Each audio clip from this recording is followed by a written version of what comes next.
Hey yo sobat rebahan, di edisi spesial momen kali ini kita bakal ngebahas asal-usul kenapa Shinichi Kudo menjadi anak kecil yang kita kenal dengan nama Conan Edogawa. Tanpa basa-basi lagi, yuk kita mulai ceritanya, man. Shinichi adalah anak dari seorang novelis misteri terkenal dan ibunya seorang mantan bintang film. Akibat pengaruh ayahnya, dia telah lama gemar membaca buku novel misteri. Belum lagi, dulu ia selalu diajak oleh ayahnya ke tempat kejadian kriminal. Itulah mengapa ia gemar melakukan penyelidikan kasus kejahatan. Bermula ketika Shinichi mendengar sebuah ledakan yang cukup besar, yang rupanya itu adalah ulah dari tetangganya, yaitu Profesor Agasa.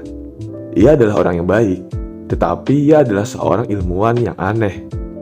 Walaupun ia telah pensiun, Profesor Agasa tetap sering menciptakan alat baru yang nantinya akan membantu Shinichi menyesuaikan diri hidup sebagai anak-anak ketika menyelesaikan kasus. Cerita berpindah, di mana Kogoro alias ayah dari Ran, yang merupakan seorang detektif, nampak kesal sebab ia kini tidak memiliki pekerjaan lagi, karena Shinichi lebih terkenal dibanding dirinya. Tak jarang, banyak gadis di sekolahnya yang jatuh hati pada Shinichi. Melihat itu, Ran memukulnya agar tidak melamun yang aneh-aneh, dan nampak Ran seperti sedang cemburu. BTW, selama ia di sekolah menengah, ia merupakan pemain tengah utama di tim sepak bola sekolahnya. Namun, ia meninggalkan tim itu, walaupun kemampuannya setara dengan tingkat nasional, dengan alasan itu hanya melatih refleksnya saja, sebagai seorang detektif. Nah, di situ Ran menagih janjinya untuk berjalan-jalan bersama Shinichi, karena Ran telah memenangkan turnamen karate tingkat kabupaten. Namun sepertinya ia malah tidak mengingatnya, yang membuat Ran sangat marah. Tapi pada akhirnya Shinichi mengingatnya kembali. Singkat cerita, mereka pun pergi bersama ke taman hiburan sebagai teman baik. Mereka menikmati masa-masa itu sampai menaiki sebuah wahana. Kemudian muncullah dua pria berpakaian serba hitam yang juga menaiki wahana itu. Mereka duduk di kursi paling belakang, sedangkan Shinichi dan Ran berada di kursi kedua.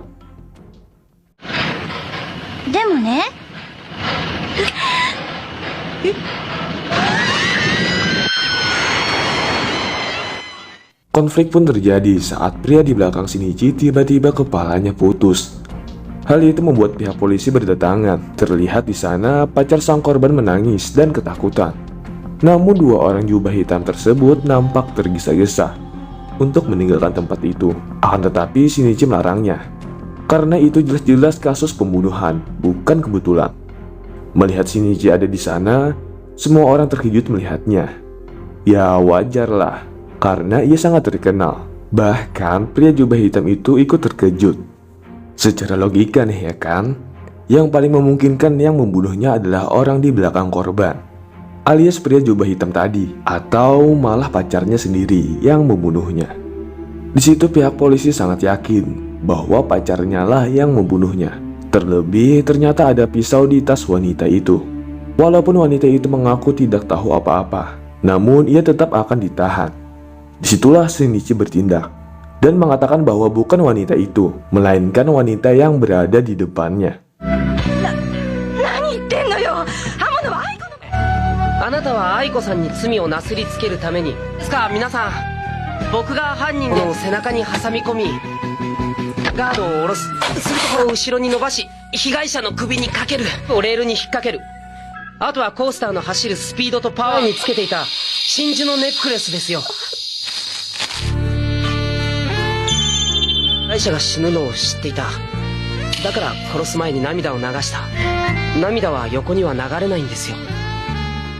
Dan pada akhirnya wanita itu mengakuinya, sebab ia cemburu dengan mantannya yang sudah mempunyai pacar baru. Dan kasus pun selesai. Tak berhenti sampai di situ. Setelah kejadian tadi, Shinichi lagi-lagi melihat pria berjubah hitam yang sedang berlari.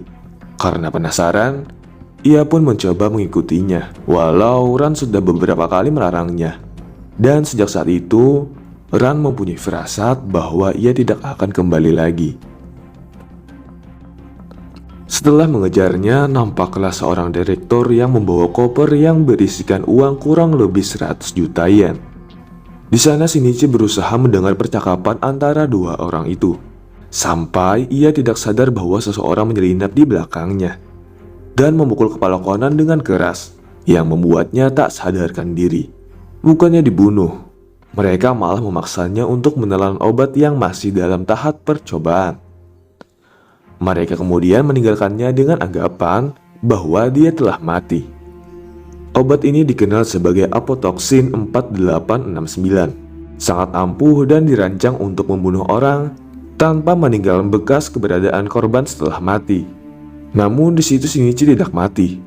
Yang terjadi adalah efek samping dari obat itu, mengembalikan tubuhnya seperti saat ia berusia 6 atau 7 tahun.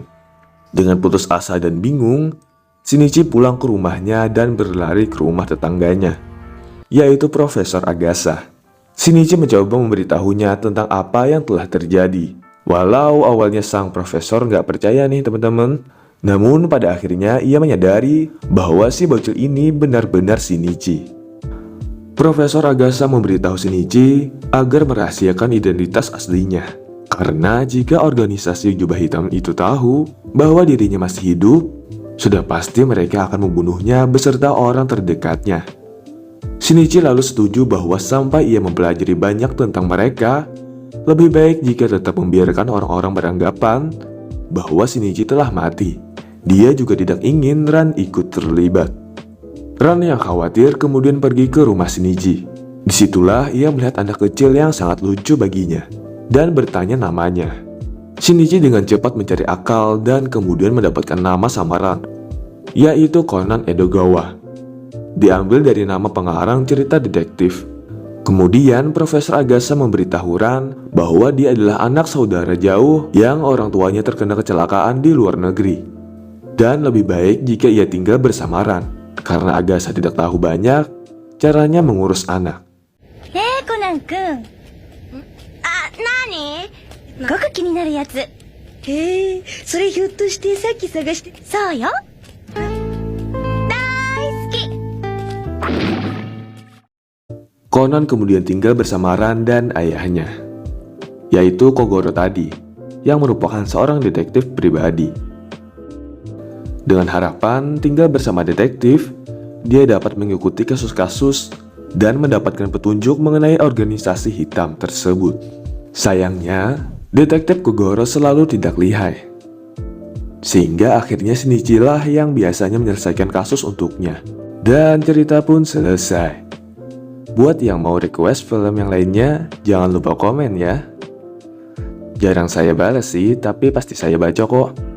Oke, terima kasih dan bye.